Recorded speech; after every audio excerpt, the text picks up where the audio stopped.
Pastinya yang pertama orang tua, karena orang tua tuh selalu pengen kalau saya jadi penghafal Al-Quran, karena saya juga nggak punya kelebihan lain gitu loh Bu. Selain itu, satu-satunya cara biar saya bisa bahagiain orang tua yaitu jalannya.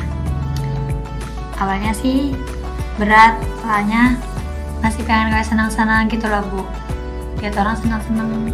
Kan kalau hafal Quran kan harus fokus, harus siap berani, beda dari orang lain gitu loh Bu. Tapi lama-kelamaan saya terbiasa menjalani kehidupan, ngapalin. Terus saya juga lama-kelamaan nemuin kenikmatannya gitu loh Bu. Ternyata enak gitu ngapalin Quran. Terus juga banyak keajaiban datang dari hidup saya. Hidup saya kayak lebih tertata gitu loh Bu.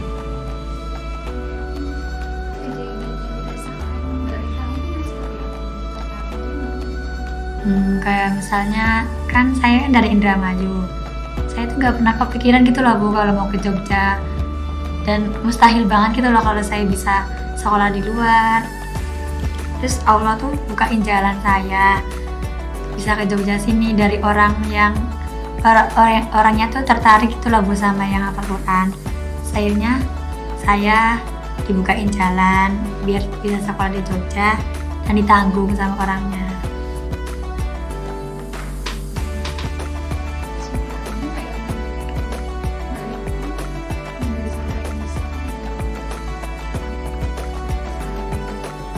Pertama, orang tua yang selalu nyuruh saya setiap hari kalau pas di rumah.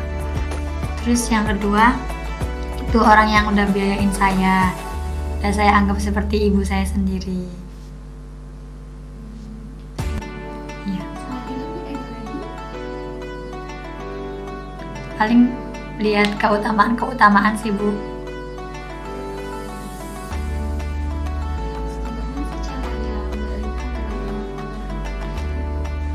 Biasa aja sih Bu, nggak ada yang spesial, dijalanin aja kayak setiap hari gini. Awalnya ya kayak terpaksa gitu kan, kaget ya Bu di pondok. Terus lama-kelamaan setiap hari gini-gini aktivitasnya, udah kebiasaan. Terus itu saya juga nemuin ternyata ngapal Quran tuh asik juga gitu loh Bu. Ternyata lama-kelamaan saya nyaman ngapal Quran, jadi kebiasaan, nggak terasa gitu loh Bu.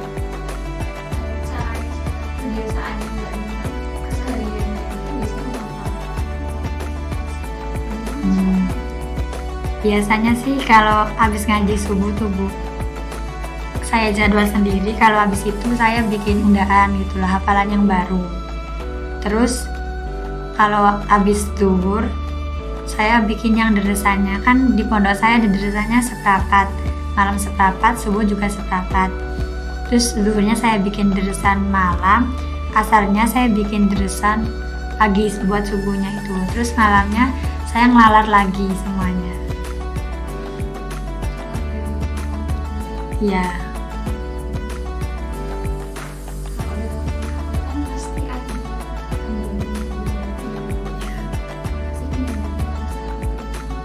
Kendalanya ya pasti males Bu. Pertama tuh males.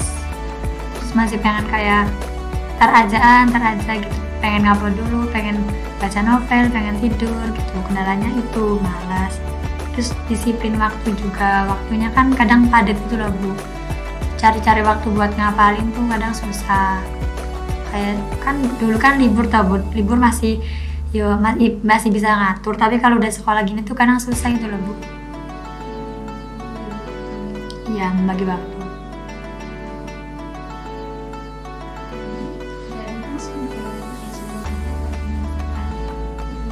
Iya.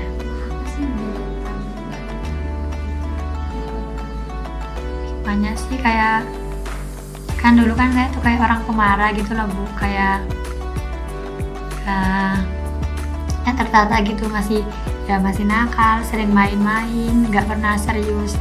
Sekarang setelah saya bisa menemukan nikmatnya itu, saya jadi paham gitu loh arti kehidupan yang sebenarnya gitu loh Bu. Hakikat gitu, hakikatnya saya tuh kenapa sih gitu loh. Terus saya juga udah lebih tenang gitu, bukan jadi remaja yang arogan gitu. Saya lebih pendiam juga.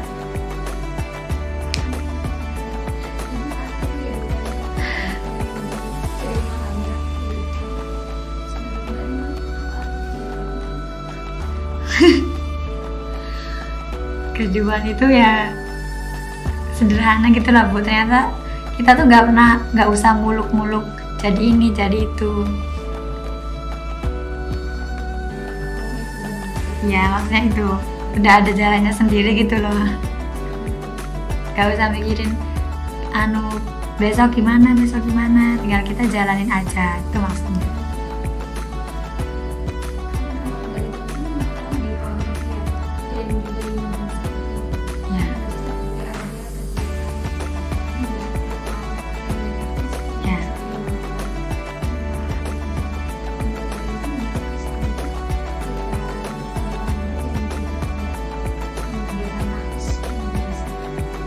Kayak mengelarang aja sih Bu, kayak deresan gitu, bisa membantu mempererat juga hafalannya. Iya, mendukung.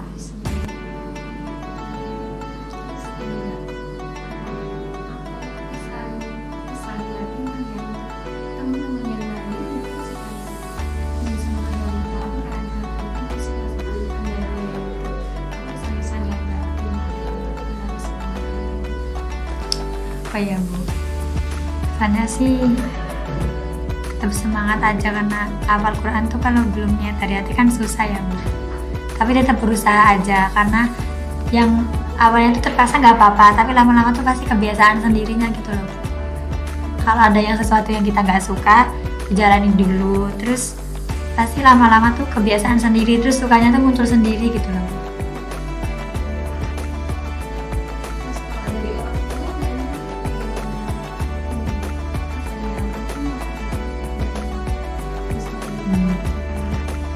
Orang tua sih seneng banget itu loh Bu.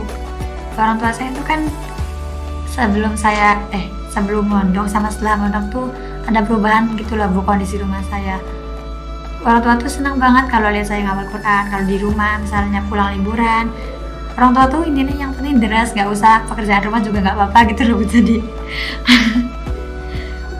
terus ibu seneng banget kalau bapak seneng banget kalau lihat saya deras. Mereka tuh kayak lebih sedikit marah-marahnya di rumah gitu. Kayak rumah tuh kalau saya pulang mondok lebih ayem gitu loh Bu. Terus saya juga lebih ngerasain kalau orang tua tuh sayang banget sama saya gitu loh. Setelah saya di pondok banyak perubahan-perubahan kecil, tapi tuh efeknya besar gitu loh buat diri saya dan kehidupan saya.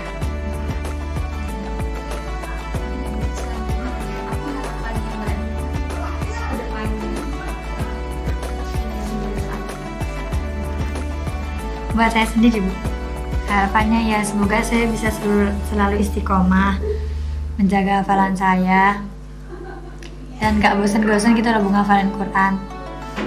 Tetap bisa selalu menjaga Quran sama sesuai perilaku saya juga sih Bu. Kadang kan susah ya Bu, kadang kita tuh ngafalin cuma hurufnya doang. Saya juga kayak gitu, tapi kan ya mencoba seperti yang ada di Al-Quran meskipun sulit.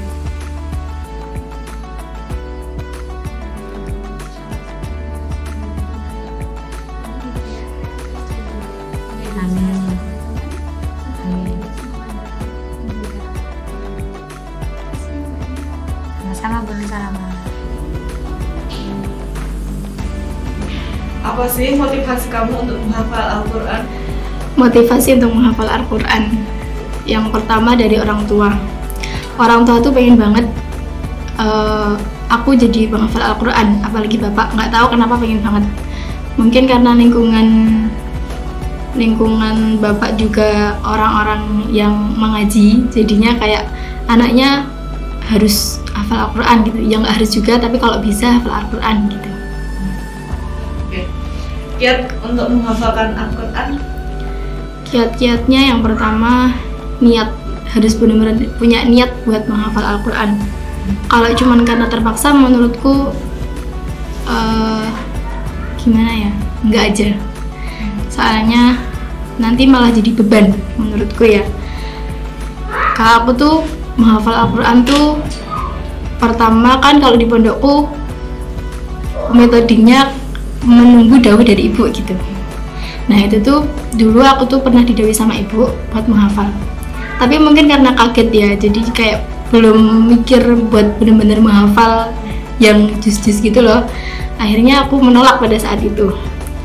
Pada saat itu menolak, terus bilang sama bapak marah, ya nggak marah, cuma duga sedikit gitu. Akhirnya terus aku mikir lagi, oh ya besok kalau udah siap baru mau bilang sama ibu gitu. Akhirnya beberapa bulan baru siap lagi buat menghafal Al-Quran. Akhirnya baru bisa matur. Jadi bener-bener kalau aku harus punya niat yang kuat gitu buat mulai menghafal Al-Quran. Itu yang pertama. Yang kedua, fokus dan tenang. Kalau nggak fokus itu bener-bener nggak jadi buat nambah hafalannya itu. Kalau apalagi nggak tenang, banyak pikiran gini. Kalau aku nggak banyak pikiran kayak gitu, malah tenang. Kalau misalkan emang benar-benar belum bisa tenang, tidur, baru bangun tidur buat lagi gitu sih. Oke. Siapa sih yang mendukung kamu untuk menghafal Al-Quran? Orang tua. Yang pertama orang tua. Yang kedua bapak ibu nyai.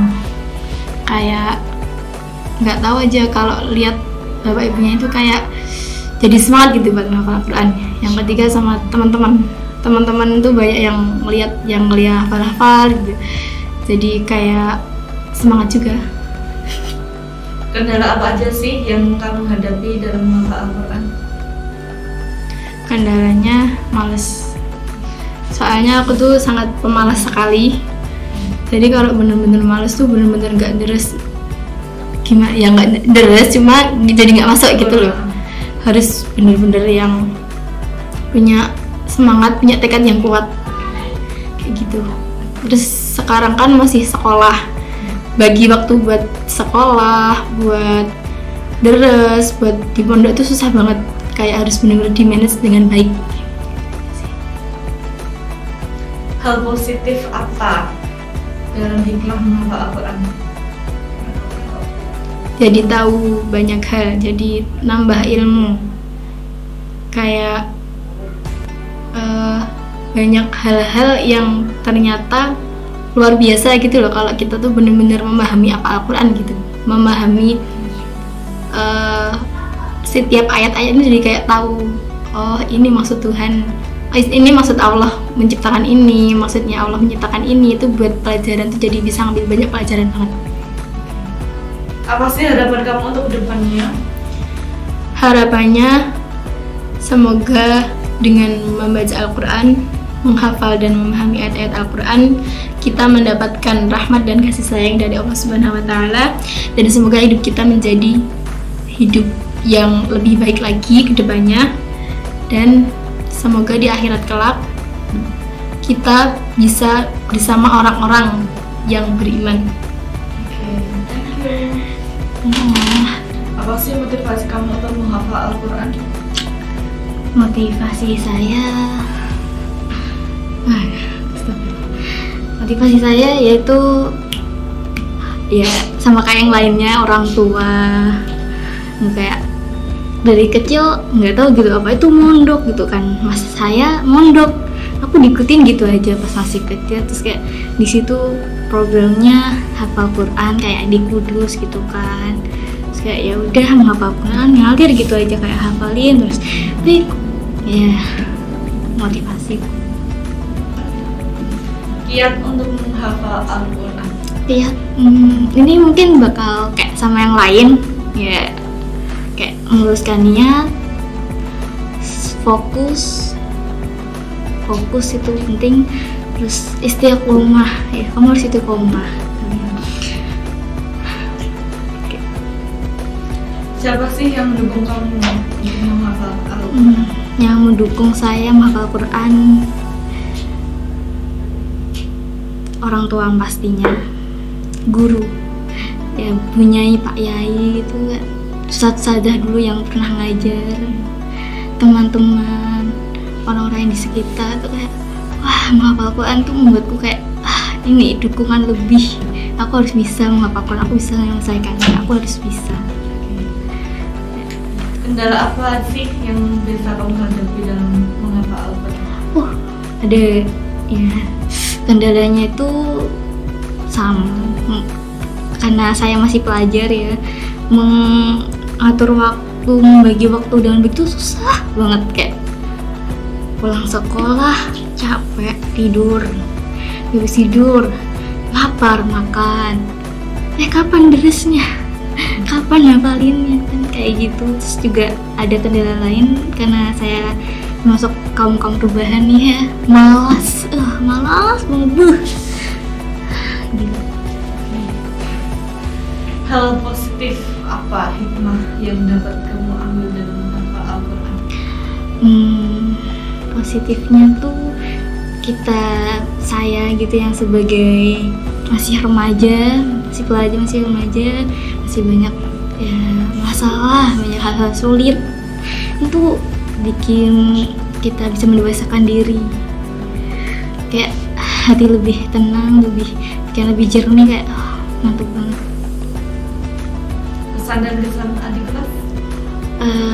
Kesan dan kesannya nggak banyak sih, cuman semangat, terus ayo hafalin Quran, penting banget itu, penting banget buat hidup, penting banget. Harapan untuk kedepannya?